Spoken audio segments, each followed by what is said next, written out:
Inilah seorang penilaian Bivak Solo hasil karya peserta pramuka KMD Kuarcap Banda Aceh.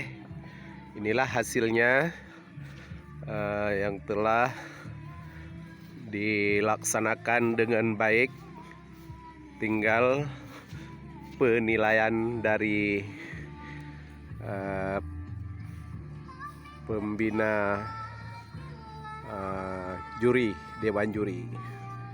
Beginilah bentuk Bivak Solo untuk bisa nginap di malam.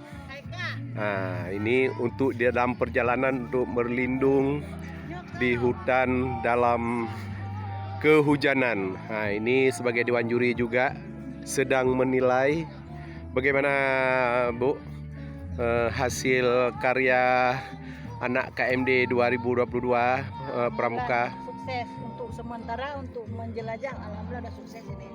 Ini contohnya nih, pengikatannya ada betul, tali temalinya sudah betul. Untuk secara membuat bivak alam sudah dapat konten. Bivak apa namanya ini Bu?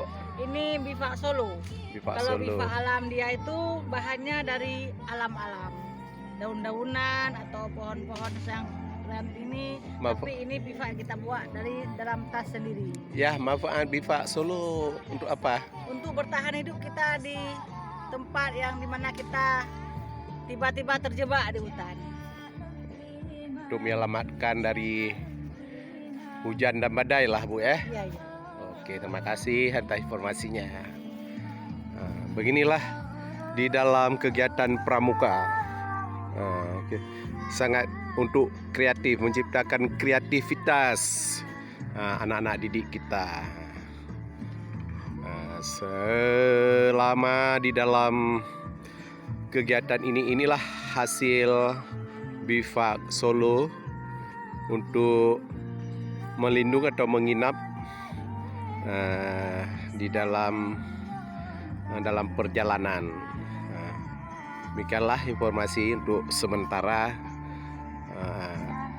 kegiatan pelatihan KMD Kuarcap Banda Aceh tahun 2022.